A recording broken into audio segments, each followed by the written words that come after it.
কুষ্টিয়া পৌরসভা বাংলাদেশের দ্বিতীয় বৃহত্তম একটি প্রাচীন এবং গুরুত্বপূর্ণ পৌরসভা। 1869 সালের প্রতিষ্ঠিত কুষ্টিয়া পৌরসভা দেশের প্রথম শ্রেণীর পৌরসভাগুলোর মধ্যে অন্যতম। দেশের যে কোনো প্রান্ত থেকে আসলেই এই কুষ্টিয়া শহরে মজমপুরে আসতে হবে। মজমপুর থেকে উত্তর দিকে কয়েক পা হাঁটলেই কুষ্টিয়া পৌরসভা। পৌরসভার ভিতর ঢুকলেই প্রথমেই পাবেন বিজয় উল্লাসের ভাস্কর্য ও মঞ্চ, যা কিছুক্ষণের জন্য হলেও স্বাধীনতার চেতনা জাগ্রত হবে।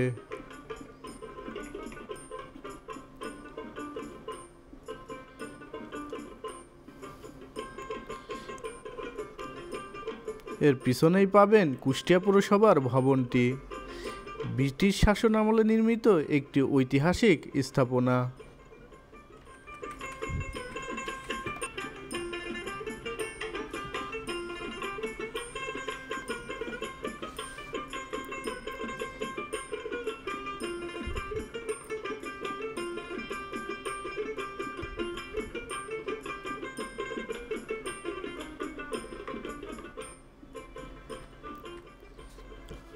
ভবনের মূল কাঠামো তৈরি হয়েছে লাল ইট দিয়ে, যা ব্রিটিশ আমলের স্থাপত্য খুবই জনপ্রিয় ছিল।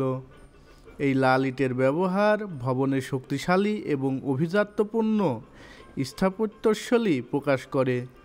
ভবনের জানালাগুলো আর্চ আকৃতির, যা ব্রিটিশ আমলের একটি পরিচিতি নকশা। জানালাগুলোর ফ্রেম এবং নীল রং ভবনের লাল ইটের সঙ্গে চমৎকার সামঞ্জস্য তৈরি করেছে। জানালাগুলো বড় এবং খোলা প্রকৃতির, যা ভবনের ভিতরে আলো এবং বাতাসের প্রবাহ নিশ্চিত করে। ভবনটির উঁচু ছাদ এবং প্রশস্ত কাঠামো দিয়ে তৈরি, যা ব্রিটিশ আমলের ঐতিহ্যবাহী প্রশাসনিক ভবনগুলোর মধ্যে একটি। ছাদ এবং দরজা জানালা কারুকাজ ভবনের নান্দনিকতা বাড়িয়েছে। ভবনটি সেই সময়েই প্রশাসনিক কার্যক্রম পরিচালনার জন্য নির্মিত হয়েছিল এবং এটি কুষ্টিয়া শহরের ঐতিহ্যের প্রতীক।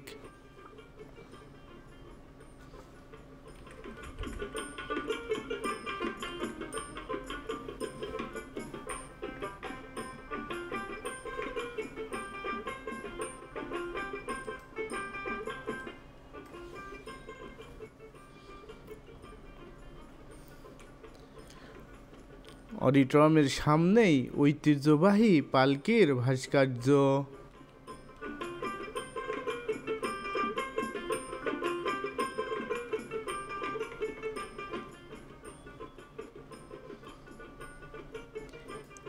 ব্রিটিশ শাসন আমলের আগে এটি ছিল যাতায়াতের অন্যতম আরামদায়ক এবং মর্যাদা সম্পন্ন মাধ্যম।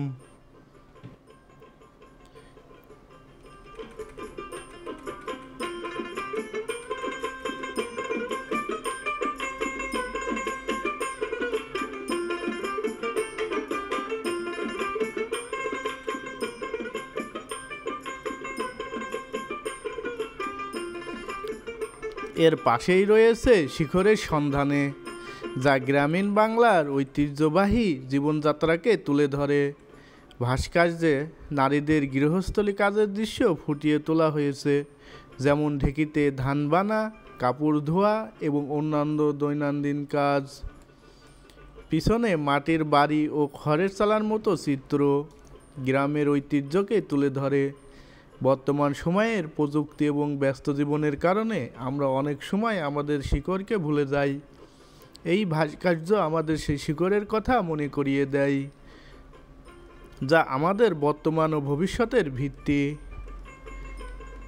এটি তৈরি করতে শিল্পী যে পরিমাণ পরিশ্রম করেছেন, তা আমাদের গ্রামীণ জীবনের গভীরতাকে আরও ভালোভাবে তুলে ধরে। এটি শুধু শিল্প নয়, বরং আমাদের জীবনের সাথে যুক্ত আবেগের প্রতিচ্ছবি।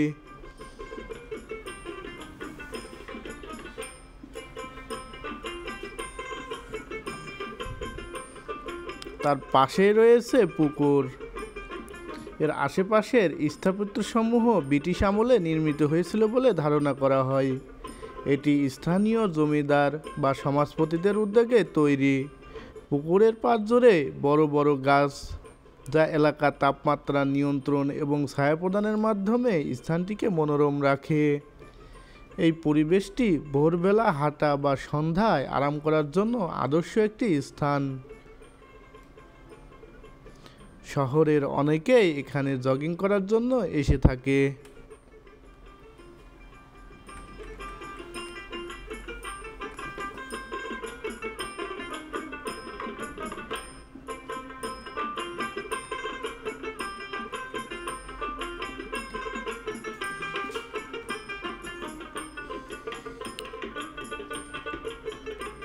ভিডিওটি ভালো লাগলে সাবস্ক্রাইব করে পাশে থাকুন।